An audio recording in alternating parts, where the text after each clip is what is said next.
Good morning, everyone. Good morning. Happy Kinshoku Sunday. Whoa, look at that. I love that. That's cool. Do that again. Do it again. Do it again. Thought someone opened their car. Yeah. It's that concert. Wow. That's Well, cool. thank you for coming on this wonderful Sunday morning for our first year of Kinshoku Con. We are very, very grateful for you helping to build and unite this community and our passion for all this nerdy stuff.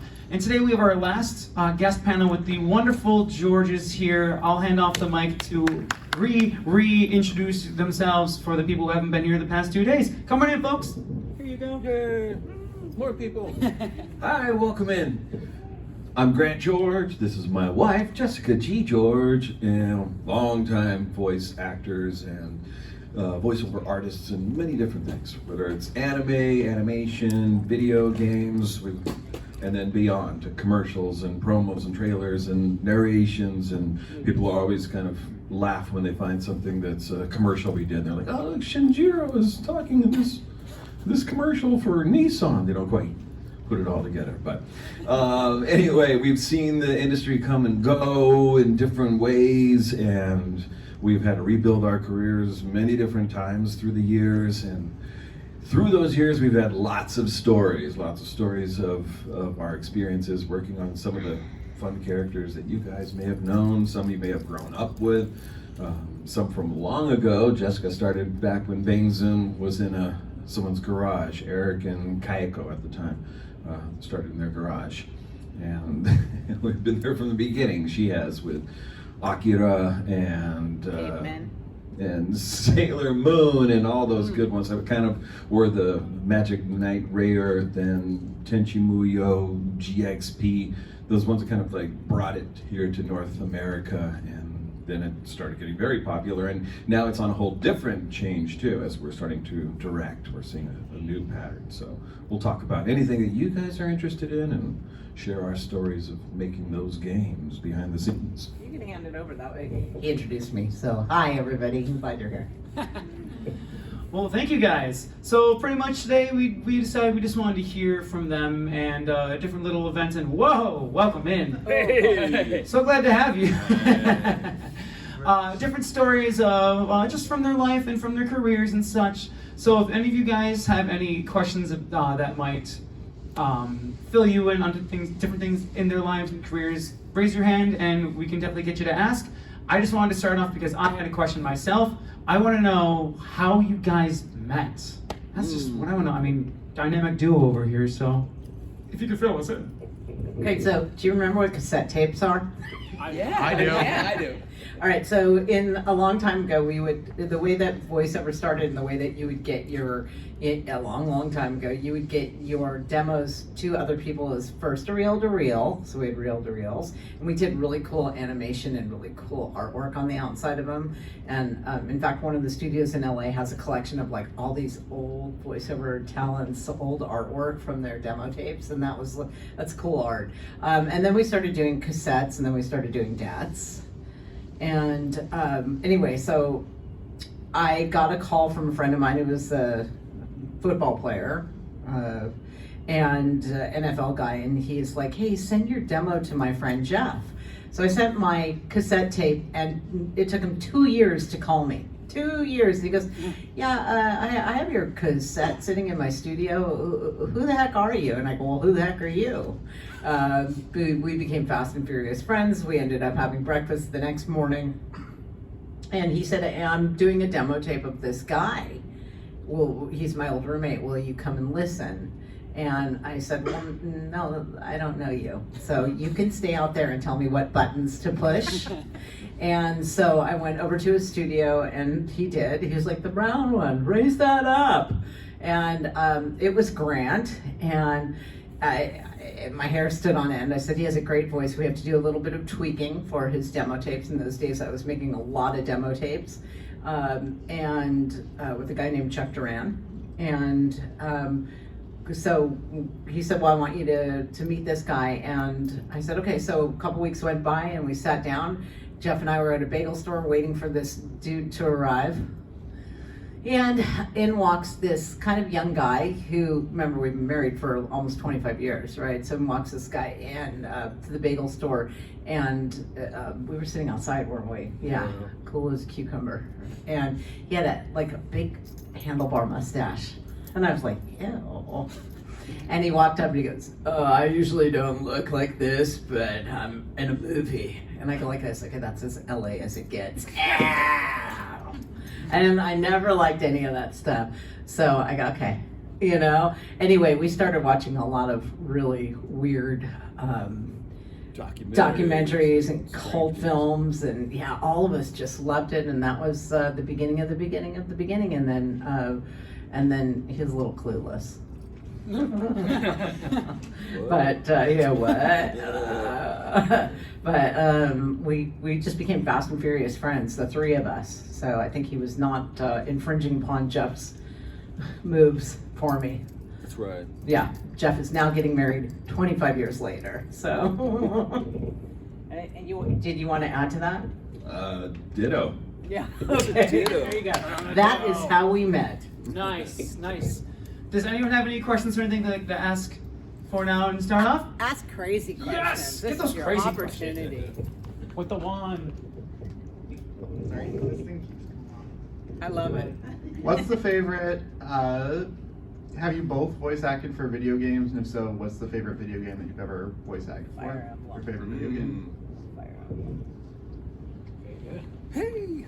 So yeah, sometimes we're in the same video games. We're in a series called Danganronpa. If you're familiar with that, that's one of our favorites and one of our fan favorites. My gosh, the fan favorites for that game are the fans for that game are amazing. Fire Emblem is another one that we've both been in, and Jessica just went to work on one of those. Spoiler alert. So she's doing something. There's You something did not new hear that coming from up. me. And other games that we've been in together, Dynasty Warriors Orochi from a long time ago. In fact, somewhere our number was on the internet, and we got a call in the middle of the Saturday morning at like 6 in the morning, and they're like, "Wrong?" They were like, "We're wrong about what?" No, you're wrong. I can't believe you're actually married to Sun Jian. You're supposed to be married to blah blah blah, the character in the game. We're like, 5 a.m. yeah, can we talk to your mom or your dad? Any guardian there? And all of a sudden the phone went dead. But They kept calling. It was they a did couple keep weeks, calling, yeah. and we finally called them on it. But it was okay. Yeah. So yeah, we've done tons of video games, but it's always fun when we're sort of in the same one, because we've always sort of marketed ourselves together as the dynamic duo, the voiceover dynamic duo. Yeah. Yeah, Fire Emblem, and you did not hear that from me. But I like those because, you know, you may play a couple different main characters in those, you know, and they're twisted, and so they go back in time, and then you have the anthology, and then you have later in the world, and you have a different world, and it's kind of cool. Yeah, and play different elements of your characters. Excellent. Yes. I got a fun one. Fun ones. What was one of the craziest stories from the studio? Oh, Oh, great. you steal my notes. Right into it. Well, on that. All right, I won an award for this, and I'm going to tell you. So I'm in the middle of a session. This is in our old house, and inside of our garage we had a really thick studio built with sand walls, right? Yeah, and poured like sand in between it, and we hear helicopters because you can't get out certain high-end noises like trash trucks and stuff like that. So or the blowers, the leaf blowers. So those are always going to get in the way. It doesn't matter what you do. You could go into a hole and you're still going to hear those. But so we hear,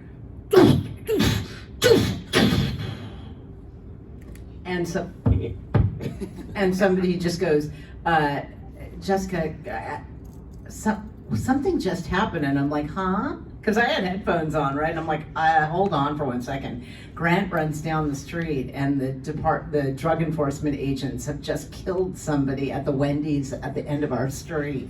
And we have it in the middle of my session. They were chasing this guy for hours, and they shot him It was a gun fight. I don't know if they killed him. I think that did happen, unfortunately. But it was in the middle of my session, and so they have it all taped. They hear, and you hear the helicopters. You hear screaming faintly, like right, and then you hear. And so I won weirdest thing to have ever happened in the middle of a session. Yeah, that Wendy's down the street was pretty notorious for crime. We had one time I saw a van coming out with a Go Dodgers license plate on it. There were 4 people in there all like ducking down and laughing and giggling. I'm like, something's up with this. All of a sudden I see 2 employees come running out of Wendy's. And I'm like, oh boy, they just got robbed. So I called the police and I started following this van. I'm driving, okay, he just turned left on Sepulveda. Okay, now he's going left on Burbank, and followed him. And the police actually ended up catching them. So We moved from that area. yeah, eventually. Yes. But you didn't tell what the weirdest story in the studio was. Well, I have a ghost story too, if anybody's interested in hearing a ghost story. Yes, please. You want to hear about that? Yes. Okay, this didn't actually happen to me, but it was on a game that I was working on, and yeah. it's pretty crazy. Bryce Papenbrook. Yeah, if you know Bryce Papenbrook, his father was also a very well-known voice actor, and Very good friend of ours. they're working at a place called Now I can't think of the name. P.F. Chang's? Not P.F. Chang's. Keith Aram's place. Keith yeah. Aram is did a lot of the Persona games. In fact, probably was on a Persona game that this happened. And Keith was the engineer of it and also the director of it. He was showing the clients. There were about 6 of them in the room, and I think Wendy Lee was on the phone with one of the clients at the time. And Keith was talking to him with his back to the big screen where all the lines are, and all of a sudden this like gibberish starts typing across the screen, and nobody's touching the keyboard. And he like turns around and goes, "What is going on?" And so they realized that something was up. He went over and tried to like delete it, erased it, and they went back to normal. And then all of a sudden this gibberish starts typing again. And then somebody had the wherewithal, because they had been talking about this woman who was an assistant at the studio, had taken a picture in the studio just so they would have a picture of this new booth that they had set up for Disney on another project. And there was a weird image reflected in the glass of that. So there was already this story going on that something's afoot here in this studio. And then they realized that maybe this is Bob. So Papenbrook. when it started typing again, they said, "Bob, is that you?" And then there was a little word like, just a Y, like a yes. Like, whoa. And then My hair stands on end. yeah, and they were talking to Wendy on the phone with the client. They're like telling her what was going on. She's like, hey, this was one of Bob's favorite studios. This is where he felt the most alive. And he was It's on a very project possible. there in the middle of it. Who, Bob? Bob. Not at this time. Not at that. Not at this time. No. But then, and then somebody said, "Bob, do you know that you're dead?" And it just stopped. And it never typed again, which was really strange. I've seen the picture that they took of the studio with the reflection, and it looks like Bob sitting there in the studio. And there was one other thing too that I'm trying to think what happened. There was at the same time there was a project that they had recorded Bob on, and it was all on beta tracks. It was like the beta tape that they used at the time. They sent it to the client, and the client sent it back. They're like, "Okay, you're missing a character. We have all." It was like cutscenes for a game, and they're like, this character's talking, this character talks, but when this character comes on, all that audio is missing. Where is that? And they played it back on their end at the studio, and they're like, "No, it's all here." They're like, "Not on this tape." And they listened to the tape again, and it's still missing, and it was all Bob's part. It was completely missing from that tape. So that's a little story for you to put hair on your Maybe he arms. wanted Bryce to be hired. Well, he was a very loving father. His son has done very well for himself, and because I think he's got some help in the spirit world. So. Bryce I gave him his first job in his first cartoon. He was 13. Yeah. He's like, "You bought me my car." I'm like, "Now you could buy me a couple." Wow. Yeah. Sheesh. When I think of Bryce Papenbrook, I think of Inosuke and Demon Slayer. Yeah. I think. Yeah. Cool. Any other thoughts, questions? Yeah. So you guys voice a lot of like games and anime. So is there any of them like you finish voicing like I should go and watch that?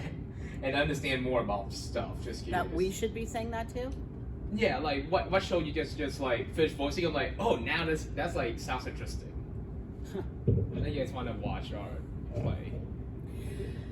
Well, you got us, because I think, you guys usually know way more about our shows than we do. I mean, because we just don't watch our own stuff. It would be a lot of series to catch up on, but it's also some of the kids that we know who are into it and watch anime, but a lot of people don't watch anime. But as a director, I watch everything now, everything, because I get into it, right? And I'm like, I'm not putting this down. What else am I missing? You know? So, and it helps, because when you know the backstory of things and you know how your character kind of fits in a little bit more, and I like to have as much knowledge as possible. So, on the Before Chainsaw Man stuff, all that, I watched it over again. There was a lot of confusing things on there that I had to decipher, but it was cool. And then I also read. I read the books. So if there are books that go along with it, I read everything first, and they differ a lot. Yep.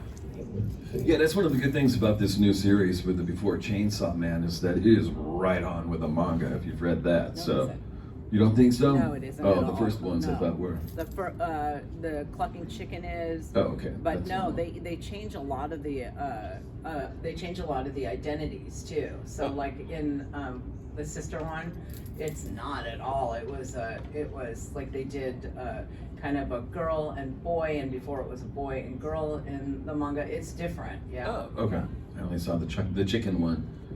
Yeah, I think as directors we have the responsibility to watch the entire episodes and really know the series and know all the little story arcs. I directed one called The Grimm Variations, which was like Grimm Fairy Tales, which was on Netflix. And there's such little tiny things in there that are supposed to be secrets kept to the end, so you have to know how to direct the actors. Yeah. Don't quite reveal this yet because it needs to be hidden from the audience. So it's tricky to know how to direct the actors, not to give them too much information, because then they already know the end result in their head, to kind of get them to that point as they're working. As a director, I'm kind of known for coming in very prepared so that the actor knows exactly who their character is. So I give them a character breakdown, the story arc, what's happening, where they're from, any kind of information that I can give them within that, so that they could just start right in. And it works really well. And I give that to anybody that we're co-directing on, so that just, and then like, we have to know word pronunciations, because if you have one actor saying Sakura and the other one saying Sakura, we're in trouble. We'll have to go back and redo all of that, and it's the director's fault. So it's a lot of just making sure that we have pronunciation guides as well. yeah. Anyone else have anything pop in their heads? Because then otherwise, I have a question. From all the characters you've ever voiced, has any been notably the most difficult for you, and why? You've had a hard time maybe resonating with, anything like that? There's some that are like vocally stressful, very difficult. Like I was talking about last night with Cho'Gall from I can't remember, World of Warcraft. I've created a mental safeguard so I don't stress out my vocal cords when I think about it. But the ones that are the most challenging, that have like the biggest character arcs that you go through, I think for me are the most fun. So playing Keiichi Maibara in Higurashi When They Cry, that one had a big arc. Sort of the new kid in town gets to know these kids and doesn't want to know these kids and turns a little nuts himself. Those are the best ones, I think, where there's a lot for the actor to kind of bite on. And of course, villains are super fun to play. I think I'm challenged the most when I don't have backstory.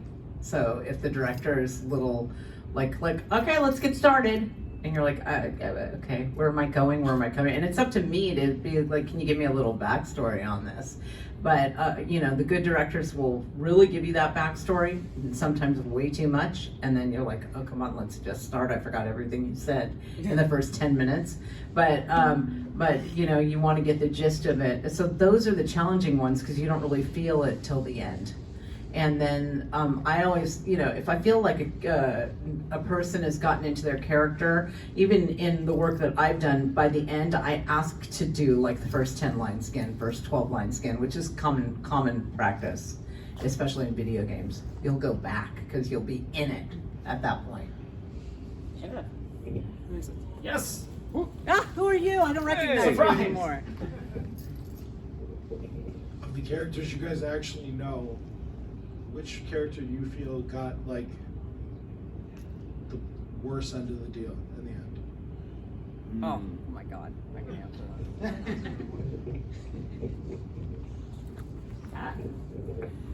I hear that. Oh, I think I hit the off button by accident. There we go.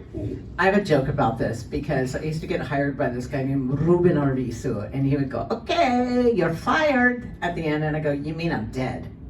So he'd always kill my characters off. And always, my characters would always be the dead ones, the ones who would die. Probably in JoJo's, my character in JoJo's, because I hear that a lot. Like, I love that crazy little character. I wanted that character to keep going. Yeah, I said that to my kids. Were you sad when my character died? They're like, "It was your character." So, but no, I'm just kidding. They know it. But it's, a lot of my characters die. Sometimes they come back though, which is cool. I think any character we did with this director, Ruben, was made us feel like the worst actor, because he would I don't know if he translated this himself, but they were always so like roughly translated, not timed out to the sync at all. So he would walk away and he would want to do like line after line after line. Normally we'll go one line at a time when we're dubbing into English, and he just wanted to do full runs, and you'd walk out of the session going, "I'm the worst dubber in the world," because it's just, he didn't care. Quality control was out the door, but he was the nicest person one of them that we worked with.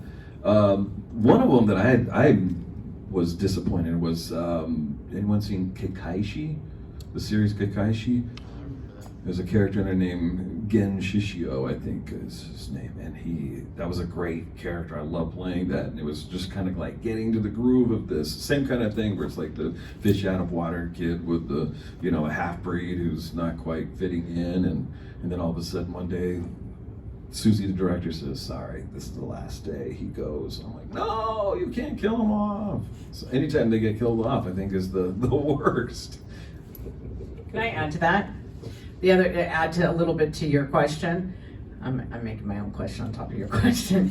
And also, like, with the advent of bringing on-camera actors into the voiceover world, a lot of the stuff that we've done that we established for like 13, 15, 20 years, they'll just replace us with somebody, and with somebody who that is there for name, and rather than talent. And I remember somebody, Grant coming home going, "They just got rid of my character." I go, "They got rid of your character?" Like a regular. And he goes, "No, they replaced me with this like 20-something-year-old kid who's on a series." And man, they made a huge mistake because they came back to Grant. At the end, the guy just didn't pay attention. He wasn't there. He wasn't committed to it. It was like, here's another job for me, when we scrape for those jobs and always have. Yeah, it's a bummer. Anyone else have anything in their heads? Yeah, let's bring it back to you.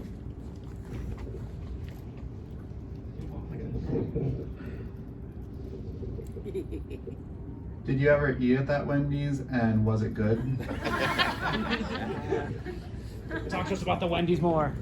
Wendy's floor. I never ate at that Wendy's. I didn't even walk down that street. And we just went there a couple weeks ago to look at it because VSI, which is a studio, is right around the corner. So sometimes I'm like, let's go look at our old house. And I'm so glad I moved away from there. Yeah, it was junky. We get Frosties once in a while for our kids, I think.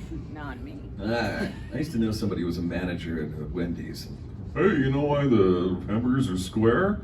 I'm like, "No, because we don't cut corners." I'm like, "Oh boy, okay." Just easier to have a square patty. Probably stacks and stores easier. Oh yeah. Aha. Yeah.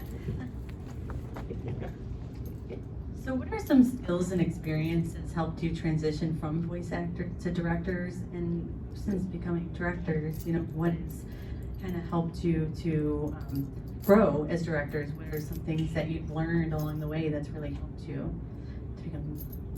Yeah, great question. With it? I'm sorry, it is 2 parts. Sorry. No. Asking about directing. I think being an actor is very important because there's a specific, every actor has their own working style. So being able to be malleable and change for them. We have a lot of actors that are on the spectrum, which is phenomenal because they're, it's sort of like they're able to nail the sync and really, lock in. So knowing how to work with them. Our son is also on the spectrum, so it's been very helpful for us to, know how to communicate and what things are going to work and what aren't. There's other people who, you can see them getting into their work at the mic before it happens, and they're easier to give direction to. And then there's some who have just, are there because their voice sounds like this. So no matter what you tell them, it's always going to sound like this. And I think just being able to know what I would use in that moment to kind of pull out a performance, to kind of like, be to sort of lock them into the world that they're in the moment and who they're talking to, that really helps us to be able to communicate with actors. It's great to be able to, because in the last like 2 or 3 years, we've really been doing everything. So we've taken translated scripts and started adapting them and seeing how that works with picture and how to, put the words into the mouth that still carry the storyline but will match the sync. And as an actor, that makes you better because you're really focused on the sync. From a director standpoint, if you've done a lot of the adapting on the script that you're going to direct, you really know that story inside and out. And as a director, directing other actors, you end up becoming a better actor as well, because you see, you really know how to help the director and the engineer meet the demands that they need to get in order to make the show good. I just want to add to that because all that was super good, honey. You're welcome. We also have to know the technical end of when we're working. So we have to know this program called Voice Cue, and it's technical, and we have to run it.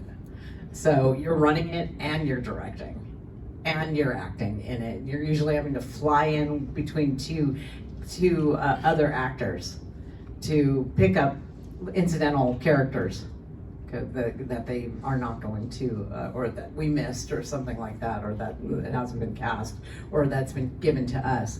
So it's really interesting. There's a lot to happen, and if you can direct as an actor, there's a certain language that you can use with the actors to get them there. But everybody's very different on my last series. Very, very, very different, and very, very different needs. Excellent. Over on the right here, or the left. Crazy questions. Microphone. Who's your favorite other voice actor or director that you've worked with, and why? Okay. I'm very tempted to ask the reverse question, but I don't want you guys to feel like you need to Okay. answer, so. I mean, so. Who else? I'd say Ezra's pretty fun to work. Yeah, Ezra Weiss for Ladybug Miraculous. He's just fun. He's a good friend of ours because he reads along with you, and he's fun, and he cares about it. And He doesn't always read the lines as scripted. He'll throw you things, and you've got to keep a straight face while you're working. yeah, he'll be like, He'll change the line up and make it pretty then crazy. look at that. Okay, man, to the end, right? But Patrick Seitz, I love working with him, and I love directing him. I just directed him in a big series, the Ubel Blot. But he's so funny, and he really gets to the point. The other one that I like is Christian from Fire Emblem. He just is a nerd, and I love nerds. And he knows the story inside and out. But I'm like, how long have you been working on this? He's like, this is my 5th year. So I said, when is it coming out? He goes, I don't know, within 5 years. So it's like a 10-year pursuit of love, and he knows every bit of it. And he's this young guy, and it's like, and you even worked with his wife, right? Or Yeah. recently you directed his wife. But it was, I mean, he just knows it, and I just appreciate him. And he's just this cool, good dopey guy. Yeah. Yeah, Ezra would be one of mine too, just because it's a fun experience. And the work should be fun. When you're loose and you're creative, you're going to get a better performance out of any actor. And we'll see a lot of actors as directors that come in where they're a little nervous to be there. I think they kind of have a preconception that we're going to be mean because we've been in this business, or have an attitude, and that's just the farthest from who we are. And then once they kind of realize that, hey, we're going to have fun, we're going to get our work done, and it's going to be a good experience, as it should be, then they kind of loosen up. As far as actors, it's interesting because as directors, you really see who's out there and how they work and what's important to them, and it would be disappointing, unfortunately, to some of you, for some of your favorite actors, to see the behavior that they come in. I think we're really at a place where it's just have gratitude for what you are able to make a living doing. It's very important because we've seen it go away in our careers, where it just disappears, whether it's COVID and everything shuts down, or things change. Age can change things. Anyway, I mean, it's just not always going to be there. It's an honor to be able to do what we do and make our living exclusively as with our talent and our art. And so when you see that, it's kind of like, eh. So I really like when I see an actor come in and they're into the part and they're kind of staying in it, and they're really giving you what needs to get accomplished in that scene, and they can take direction and change it according to what needs to happen to make the story come across. A lot of times the studio assistants are just walking us into the studio, and it's like you hear, sometimes you will see them you'll see them through the window, but a lot of times there's just a camera on you and you don't even see them. I've always made it a point to go into the studio, to shake hands, to say hi, to warm people up. In this last job that I was doing a couple weeks ago, this guy's like, what's so different about you is that you welcome everybody and you just put them at ease, and it just allowed me. He also had broken his leg, and he had just had surgery on it, so they were wheeling him in. Speaking of Patrick Seitz, we also had to wheel him in because he had fallen and broke both his ankles. But he's so committed. He came in and wheelchair, and we just set him up, and I go, what's going to be the best way for you to work this? And he's like, fast. And I go, okay, so no talking in between, because you're friends with somebody, you can have that propensity to get into like, well, how's your wife? How's this? How's that? But, people do make mention of the fact that we put them at ease, and I think that's a really important thing to do. Like, I want to be put at ease before I go into a session. I want to know that I know stuff. Oh, and I didn't add like Steve Staley, who did Demon Slayer. He's one of our best friends, and so I love working with him too because he just cracks me up. But here's a case of my knowing him much longer than I knew Grant, being one of my best friends and somebody I love to goof off with. But there's an underwritten be as professional as you can when you're with your best friend.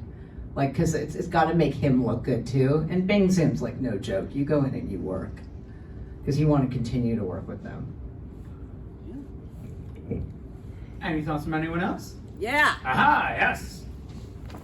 Get those dino hands up. So I have one crazy question and I have one just funny question. Okay, good. The funny question is, how fun did you guys make reading stories to your kids when you were younger? Oh, that's a great question. And then the crazy question is, have you ever watched an abridged series? And how do you feel about them? Of which series? Abridged series, where they take like your guy, yeah, they're like Our fan dubs, but characters? they're like comedy. Right, yeah. Right. Oh. As far as the abridged series, I don't know. I stumble across them once in a while. I put together as much of our marketing as I can, and sometimes I have to go find clips. And sometimes that's the only time I get a chance to watch our work. So sometimes I'll go out there and be like, whoa, what's this one? Hey, that's not me. And then I start watching it and have a good laugh with it. Yeah, our kids' stories were off the chain. I would make up stories. They would always want a Batman story. So I would make up stories with Batman. Most of the times I was And like... you were Batman at that time. That's right. I was the voice of Batman for Hallmark for all their talking merchandise. So they would have me make up these stories, but then as they started getting older, they were a little more, hey, wait a second, that's this plot line for so-and-so, because I would sort of integrate these other stories or the plots from the old 60s TV series. But we would add in our voices. We had one thing that was like this light-up firefly story. We were like, 10 little fireflies blink a lonely glow, and be like, touch the book, you gotta make it glow. Bing! They would touch it, and all of a sudden the lights would light up, and We were on the back. they didn't know that there was a button on the back until they were like 12 or 14. They're like, wait a second, there was a button back there? I thought that was our magic. But our kids are incredibly creative, like quietly creative kids. We're the loud ones, and sort of they let us take the stage, if you will. They're like, we can't compete. I think they learned that a long time ago. Like you kind of get an idea of what your parents are going to be. So our youngest one is just he's like into the lore, and he writes these beautiful stories, and he's the dungeon master, and he like will write, and he's written a book. I mean, his brain is really interesting. And then our other one's very artsy. And he's the one who's done the most voiceover work. Nice. And by the way, just wanted to say, he said, what if I get back into voiceovers and start doing those again? I'm like, great, sign up here for first class. Because I don't believe in that. Like, I'm not going to put you in and carry our good name and not have you show up having had those skill set. So he goes, oh, I have to take a class? I'm like, uh-huh. Yeah, you do. I'm not playing hardball, I'm playing fairball. Take a class. Put in the work, oh yeah. Any thoughts from anyone else? I have a question then. I know you mentioned earlier the past couple of days things that are not voice acting, perhaps on stage, on film, anything like that. Do you have any notable crazier stories or anything from when you're doing something that's not voice acting? I think the one you mentioned, that musical, was like 5th grade or something you were saying, but anything around those areas? Well, I think the ability to have a different voice and to make yourself a different character is really important. And so we got invited in Palm Desert to go see one of those, what they call timeshares. And so as we're walking in, I decide I don't speak a word of English. And he goes, what? And I go, I don't speak English. You're gonna have to translate everything. He goes, where are you from? And I'm like, somewhere between Yugoslavia and Italy, right? So I'll just whisper into you. We went in and we held that for 2 hours. And the lady was, well, you can finish that. Well, every time she would say something, Jessica would be like, Well, in Italian, I would say it more. We had just come back from Italy, so it was a combination of Italian, Spanish, and Pig Latin, probably. And I would have to translate it, so I'd have to listen to her and go, oh, yeah. And then I'd say, she wants to know if you have to, if there's a gym that comes along with this, is it a membership, are there pools, that kind of thing. And then at one point, they sat us down to watch a movie, because it is a 2-hour presentation.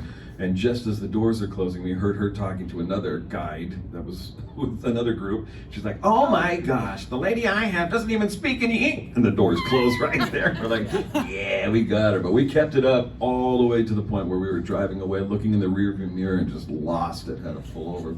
Yeah, and I apologize in advance for some of this, because maybe it's a little bit of cancel culture, but Grant and I just got into a thing where we keep telemarketers on the phone as long as we could.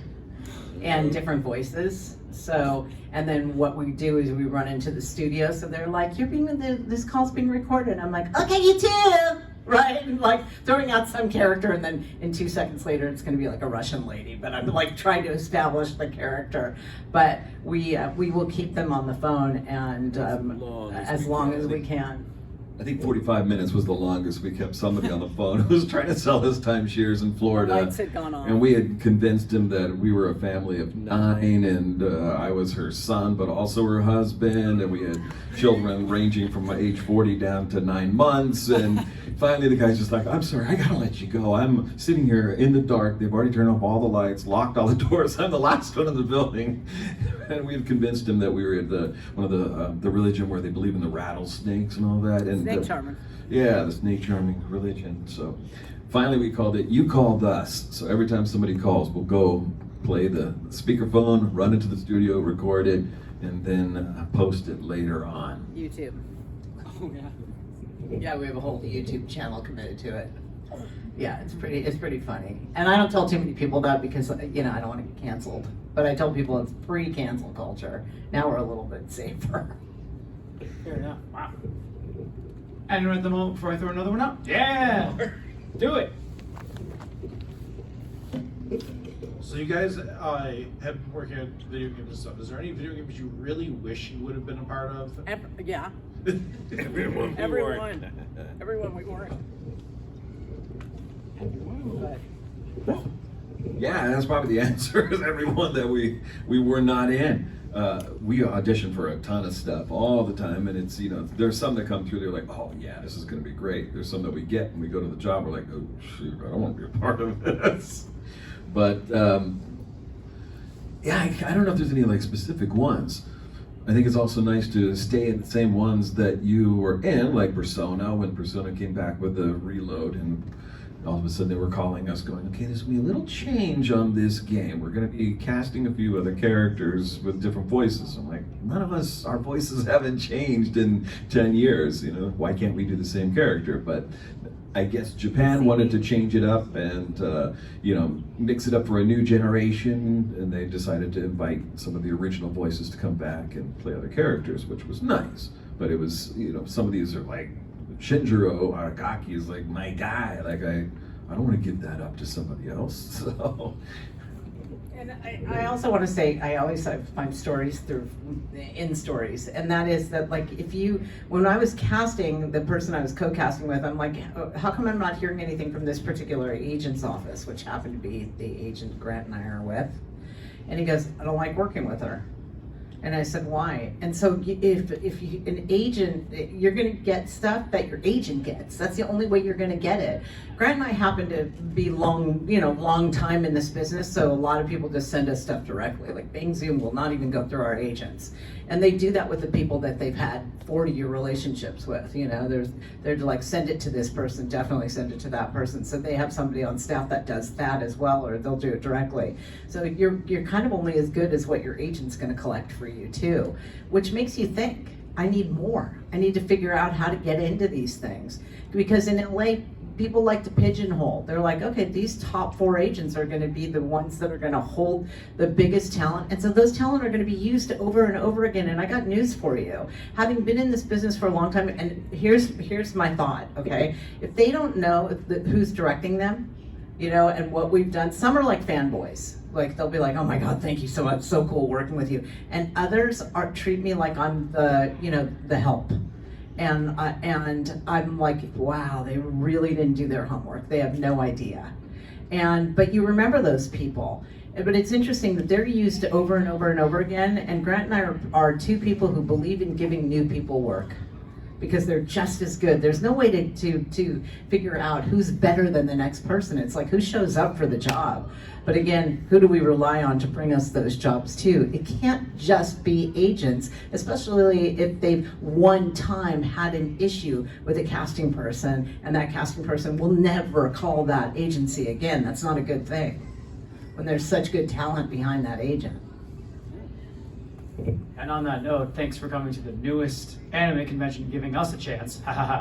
But I was hoping to just bounce off really quick what he was saying, because I'm curious, growing up, maybe watching TV or movies or anything, are there any shows or films that you were like, oh, I wish I could be in that, like when you were younger, or anything like that? Anything like that? Well, go ahead. Oh, Simpsons, Family Guy, all of those. Oh yeah, every animation thing. I wanted to be in the Jetsons, which is an old show, but I lived in that show. I lived inside that show, and when my godfather was on that show, I was like, oh my God, I just want every bit of that. I got to meet Mel Blanc and all the oldies. There were like 4 of them that would do these radio plays, and the 4 people, the 5 people, Dawes Butler. Like, I come from that long line of who did the first animations ever. So it was like, it was really cool. But yeah, every show. One of the things you asked us before, like other things that we do. We do movies, and we do the voices in movies too. So, which is something that people don't think about. It's called looping and walla.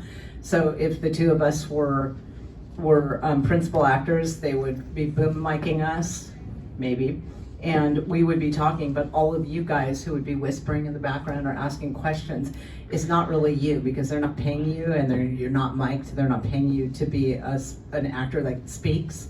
So we come in with a group and we replace everybody in the background. I talked about this very briefly the other night, but that's called Walla. The other day I went in and I replaced an old lady who they had replaced with AI, which was so disturbing for me. I'm like, this is the worst AI ever. She was an old lady and she was screaming that she didn't want a shot. And the AI, it was like old Japanese animation where it just kept going, and the AI had stopped. I'm like, were you going to use that? And they're like, well, you're here to replace it. I go, I know, but is that temporary? Is that part of the temporary dub, or were you going to use that? And they're like, well, you're here. They were absolutely going to use it, and they used AI to replace some of the voices that were in there, and it did not match. It did not match. This lady was in pain. She had dementia. You can't bring that out in a robot. So it ain't there yet. Go. Any other thoughts, questions? Yeah. So, was there any project that you worked on that you didn't think like it wasn't that like a big a thing? It wasn't a big thing, and then it became a big thing. Like, was there any like ones like that happened? Yeah, definitely Miraculous started like Miraculous. that. Miraculous. Jessica worked on we've worked with this company called Dubbing Brothers, and dubbing a lot of live action films into English for different, Netflix and stuff like that. And then an animation came through which was called Zack Storm, and it was an original animation, and Jessica was one of the voices on that. And then the same company, Zag, came out with another one called Miraculous. I think it was called Ladybug at the time. And we all did it. It was kind of done as dubbing, and it wasn't that big of a thing, and it was sort of like, see what happens, and everybody kind of gets acclimatized in one season, and we figured, all right, that's it. Then all of a sudden it starts gaining a little momentum, and then it's back for a second season, and then a third, and then a fourth, and then all of a sudden we're starting to see things pop up at McDonald's with little Happy Meal toys, and this is odd. And then pretty soon, here we are on its 10th year. And a couple of films too. So that one was just a surprise. No one knew what was going to happen. And with that comes a little bit of tribulation, because the bottom line is you're watching a show get more and more popular, and you're being paid for the original dub price. The actors are going to have a frenzy, and that's what they did. And so they all went up. So they said to us, "We're getting new characters for you," and we said, "Okay." Because we all had to band together. I didn't say okay, I just sat and watched. But I didn't feel like it was fair, and because I had a long 35-year relationship with that studio, they said, what do you think? And I said, I think you need to pay people what it's worth. And if it's not fair that they're not getting, that people aren't, I'm speaking for everybody. But they came around, but there are ways of handling it, right, that are appropriate. So I got to talk to the studio, whereas the actors are sort of talking amongst themselves and holding a coup and saying, we want more money, we want more money. And I'm like, well, let's sit down and talk about what would be fair and put us on a gradual increase. Any other thoughts? Hey, right over here. Hi, I was just wondering, for future generations to come, what advice would you give possibly young people who may be interested in voice acting? What should they focus on? What kind of things should they learn? And how would they get into this industry? Great question. I see two young people sitting behind you. That's right. Go ahead. Yeah, we had what was it, the first night? First night, yeah, we had a nice panel talking about some of the things that you can do. I think what it always kept coming back to was acting. Like, acting training, whether that's doing school plays, whether that's creating their own films at home, or their own little skits, or working in colleges, local theater, any kind of like acting experience that you can get. And then also, eventually if you want to be working as a voice actor, learning the technique of it too, because besides just the acting, there's also a lot of the technique, working with a microphone, working in a studio, If it's specifically for anime, where there's a script, and there's lip sync involved. There's a whole technique to learn in that too. Definitely a skill set that can be practiced. The first thing I would say also is to start coming up with some of the characters that they do.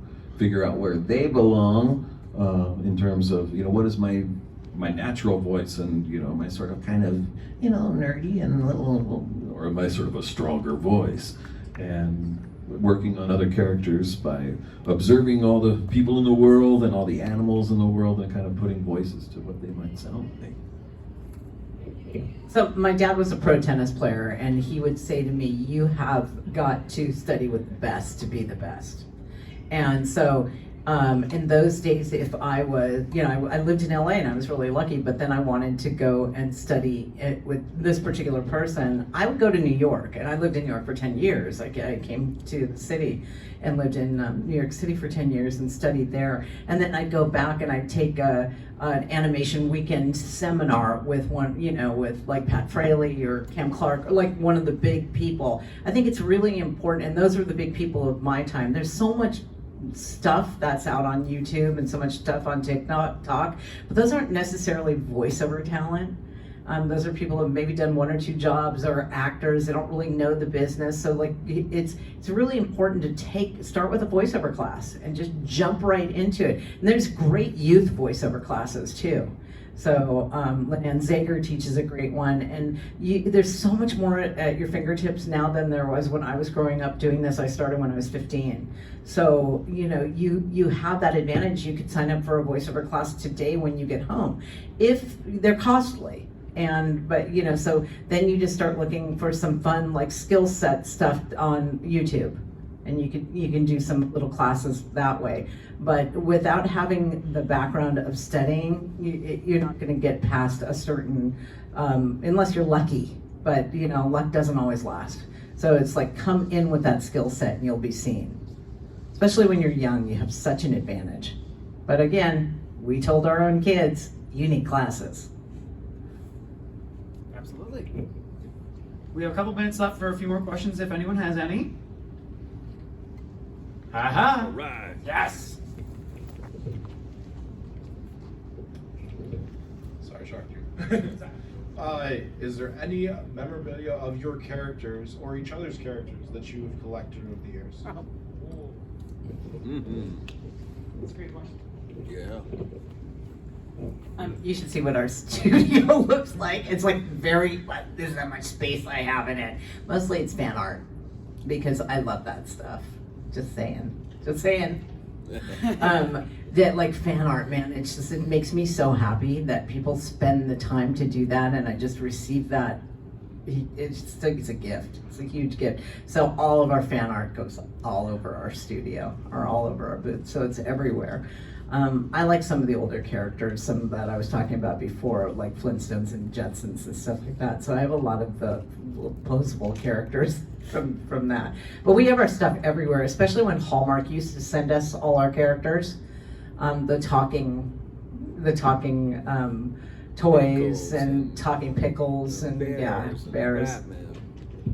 Yeah, that was the most fun, I think, was when we were doing a lot for Hallmark. Again, this kind of goes back to it's sort of the golden handcuffs, where they don't pay very well, but to be able to walk into a store and see a Scooby-Doo thing that's talking and go, that's me, I'm Scooby-Doo, and people at the store kind of like, what? Huh? That job ended because our agent said we're not taking that kind of money anymore. Right. Didn't even ask us.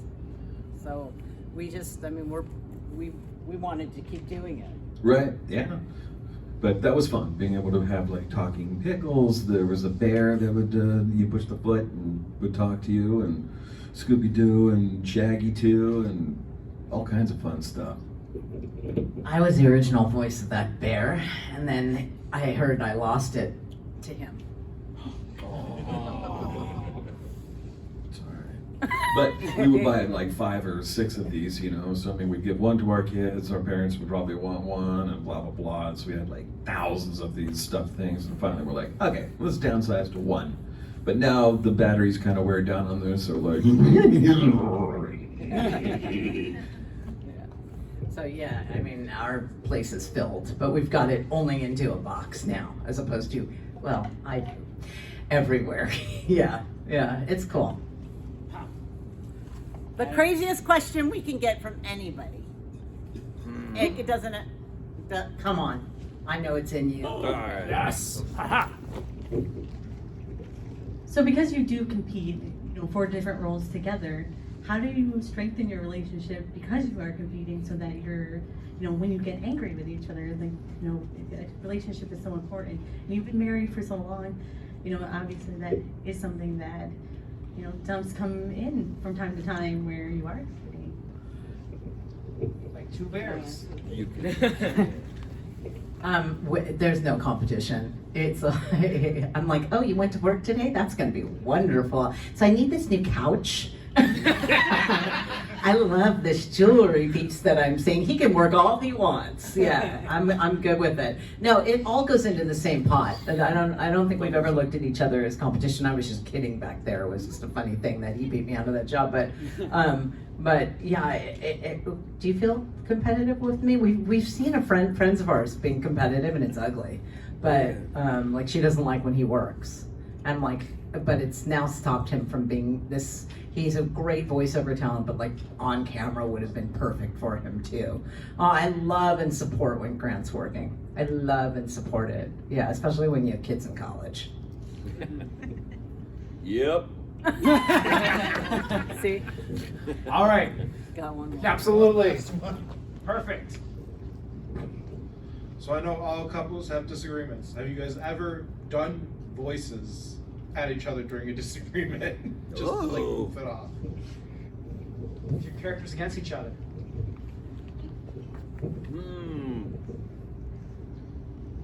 I don't think so. Suppose not. I'm Jessica as, and you can fill in the blank. But yeah, no, we don't argue. You might try that though. That's a good idea. It's kind of like. There are other times we use our characters. Yes, Miss Nurse, whatever you say. Yeah. Well, I might try that. Because when they're like, how come you didn't pull the microphone down to my level? Like, you get more than that. Yeah, maybe I'll just try doing voices. It'll change your state right away, right? Yeah. I really understand what you're saying, but. All right. We have like 1 minute left. If anyone, all right, throw it at us. Joe. I got one. What is the wildest travel story from being in the business? Travel. Yeah. Travel. Yeah. Just go to Niagara Falls. Yeah, okay, that's that. We were actually, because we went to Niagara Falls, and I'm going, I remember this from Superman 2. They were standing right here. There was this little kid who like started climbing over and it brought me back to one of our travel stories where we would travel with this couple, and the guy is like a movie savant from the 80s only. So we're sitting there at like, what is now what do you call it, New York? One World. And, kind of feeling the presence of what was lost there and just taking it in. And he's like, now if you look over there, you'll see where Val Kilmer as Batman pulled up in front of the city hall. And I'm like, oh my gosh. And everywhere we would go, it'd be like, this is where Ghostbusters filmed the firehouse. And I'm like, oh wow, can't you just take it in New York? You could just follow me and tell me stories and... Huh? Yeah, you finally said to him after he saw the firehouse, because that's all he wanted to see in New York was the firehouse. Well, now you can die. Which wasn't probably the right expression of it. It was what she was thinking in her head, but it was probably like, now you can die knowing that you at least saw your firehouse. Yeah, now you can die knowing you saw your excited to firehouse, right? Yeah. Yeah. So. But traveling, I think when we came back to the con circuit and we ended up not knowing what an Echicon was. Oh. Yeah. Yeah, and getting invited. Well, we weren't told that that's the con we were going to. No, we were just told it was a 18 and older, con. which is fine. Yeah, and 18 and older, and we've been to those, but not this. And so I was like, ooh, story value. Ooh, more story value. Ooh, it was story value. And I saw like not there. He was coming from another con around the corner, but it was my biggest, like I was fanning out over him, and we rode the train back with him in the plane, and it was so cool because I was his biggest fan when I was a kid. Who's that? Eric Estrada, if you remember a show called Chips.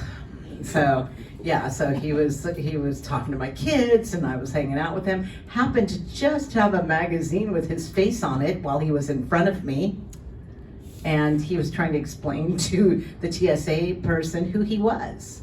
And she didn't care. She was 19 or something like that. But the other lady was like freaking out. And I go, here. And he, could I borrow that for a second? He goes, this is who I was. This is who I was. I go, no, you're still that to me, Eric Estrada. Mr. Eric Estrada. It was the second time I met him, and I reminded him of the first time. And he goes, oh yeah, I remember that. So. Wow. Well, hey, that is all the time we have for this Q&A right here. Thank you guys so much for coming to talk with the Georges here. If you want to keep talking to them or maybe think of some questions, they are going to be. Oh, yeah. One more thing, yeah. Oh, yeah. We'll be up in the booth. This is what I was just finishing his sentence. We'll be upstairs at the merchant. What do you call it? Yeah, the merchant market. Merchant market. And then we're also doing. We have a bunch of Suigetsu Funko Pops. If anybody wants them, we're marking them down. So come get some special prices on those while they last. Because I don't want to take them home. We bought some other things here at the merchant market that need to fit in the suitcase instead of those. So we'll see you up there. I hope so. Thank you guys so much. Yeah, any other questions, feel free to ask them up there. Thank you guys. Thank you. Yeah.